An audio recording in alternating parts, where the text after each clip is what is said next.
जियाउर रहमान बर्क साहब ये विदेशी आक्रांताओं के संतान हैं और हमेशा उन्होंने देश को बांटने के लिए, समाज को बांटने के लिए, विद्रोह कराने के लिए कार्य किया।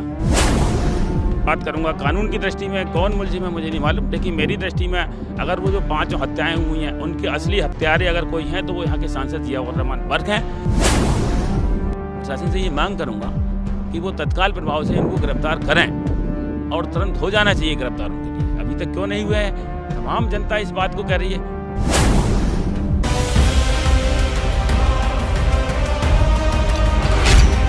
संभल में हुई 24 नवंबर की हिंसा के बाद 3 सदस्यीय जांच आयोग की टीम आज पुनः संभल पहुंची और हिंसाग्रस्त इलाके का निरीक्षण किया गया और साथ ही कुछ लोगों के बयान भी दर्ज किए गए हैं। साथ ही इस पूरे मामले में अंडरवर्ल्ड कनेक्शन के साथ साथ पाकिस्तानी कनेक्शन भी सामने आ रहा है, जिसमें लगातार गिरफ्तारियों का दौर और छापेमारी का दौर जारी है। वहीं इसी बीच भाजपा के नेता पवन गुप्ता हमारे साथ हैं, उनसे हम पूछेंगे कि आखिर जो संभल में इस तरह की घटना हुई है उसके पीछे क्या वजह मानते हैं। क्या सीधी वजह मानते हैं आप, सरकार की नाकामी कहा जाए आपकी गवर्नमेंट की इसको? नहीं, सरकार की नाकामी बिल्कुल नहीं कही जा सकती। जो संभल के सांसद हैं जियाउर रहमान बर्क साहब ये विदेशी आक्रांताओं के संतान हैं और हमेशा उन्होंने देश को बांटने के लिए, समाज को बांटने के लिए, विद्रोह कराने के लिए कार्य किया। अगर हम अतीत की बात भी करें तो 1974, 1978 और 1982 दोहराने का इरादा दीपा सराय के लोगों का था। ये तो प्रशासन की सूझबूझ से उस घटना को टाल दिया गया। उनको इस पूरी हिंसा में आरोपी भी बनाया गया है, उन पर मुकदमा भी दर्ज किया गया है। हाई कोर्ट भी वो गए हैं पर वहाँ से फौरी तौर पर उनको इतनी राहत नहीं मिल पाई। उन्होंने बताया कि मेरा इसमें जब था ही नहीं है घटना में, जिस समय ये घटना हुई, और मुझको आरोपी बनाया गया। नहीं, देखिए, हमने सोशल मीडिया पर देखा है कि उन्होंने गैर संवैधानिक बात करी, लोगों को उकसाने की बात कही। सांसद जियाउर रहमान बर्क को मैंने सोशल मीडिया पे ये कहते हुए सुना है कि बाई कोर्ट और अनकोर्ट जामा मस्जिद को हर हालत में बचाना है। उन्होंने वहाँ के सीधे साधे भोले भाले जो मुस्लिम समाज के लोग हैं, बल्कि मैं कहूँगा जो भारतीय मुसलमान हैं, जो कन्वर्ट हो गए किसी परिस्थिति बस, जिनसे हमारा खून का और मिट्टी का भी रिश्ता है, उनको बहला फुसला के, उन्हें उकसा के उनकी हत्या करा दी। मेरी दृष्टि में अगर मैं बात करूंगा कानून की दृष्टि में कौन मुलजिम है मुझे नहीं मालूम, लेकिन मेरी दृष्टि में अगर वो जो 5 हत्याएं हुई हैं उनके असली हत्यारे अगर कोई हैं तो वो यहाँ के सांसद जियाउर रहमान बर्क हैं। और मेरा प्रशासन से मांग है कि उनकी गिरफ्तारी में देरी क्यों की जा रही है, उनको तत्काल गिरफ्तार किया जाए।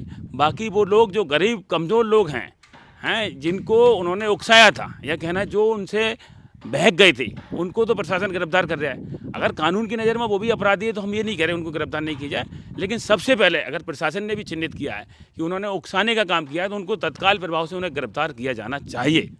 हाई कोर्ट की तरफ से उनकी गिरफ्तारी पर फिलहाल आपको बता दूं दर्शकों को रोक है, पर साथ ही उनको जांच में सहयोग के लिए हाई कोर्ट द्वारा कहा गया है।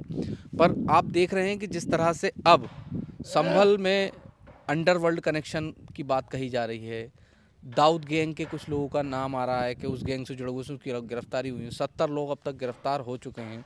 पाकिस्तानी कनेक्शन भी सामने निकल कर आया, पाकिस्तानी कार्टेज, यूएस कार्टेज। ये किस तरह से आप देख रहे हैं इसको? देखिए, ये होना स्वाभाविक है। दीपा सराय में पहले भी आतंकवादी पकड़े जा चुके हैं और चूंकि मैंने बताया कि सांसद जियाउर रहमान खुद टर्की के आए हुए मुसलमान हैं और विदेशी आक्रांता हैं, तो विदेशियों से और जो भारत विरोधी कंट्री हैं, भारत विरोधी शक्तियाँ हैं, उनसे संबंध होना उनको स्वाभाविक बात है। तो प्रशासन को इसकी जांच करनी चाहिए। सुप्रीम हाई कोर्ट ने अगर उनको किसी एक मुद्दे पर अगर उनके लिए गिरफ्तारी पर रोक लगा दी है तो उनके खिलाफ तो तमाम घटनाएँ, प्रशासन को चाहिए कि किसी भी घटना में वो लोगों को उकसाने का काम कर रहे हैं, अंदर अंदर आग लगाने का काम कर रहे हैं। 1 करोड़ कुछ रुपए का उन पर जुर्माना भी लगा है बिजली का। नहीं, जुर्माना वसूल है सरकार, जुर्माना क्यों नहीं सरकार वसूल रही है? नहीं दे रहे हैं तो उनको गिरफ्तार करें। अगर किसी की VCR की RC होती है वो जमा नहीं करता है तो उसको गिरफ्तार किया जाता है।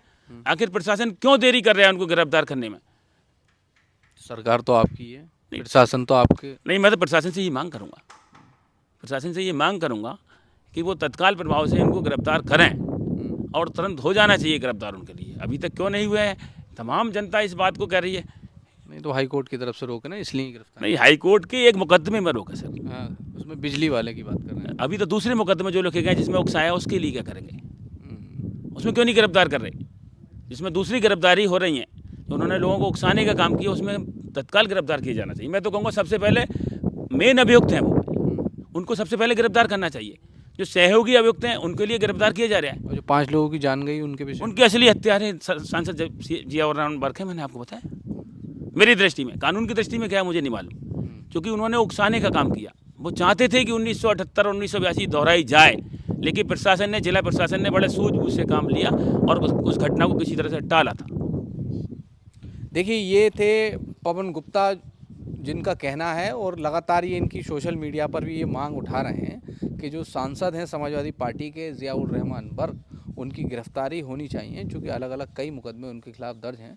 पर फौरी तौर पर एक मुकदमे में उनको हाईकोर्ट की तरफ से राहत है, उनकी गिरफ्तारी पर रोक है, पर साथ ही हाईकोर्ट की तरफ से ये कहा गया है कि जांच में सहयोग करें। वहीं इस पूरे मामले पर आज पुनः आयोग की टीम 3 सदस्यीय संभल आई और जांच की। अब देखना ये होता है कि आयोग की टीम कब ये जांच रिपोर्ट सौंपती है और जांच रिपोर्ट में किन किन बातों का खुलासा होता है।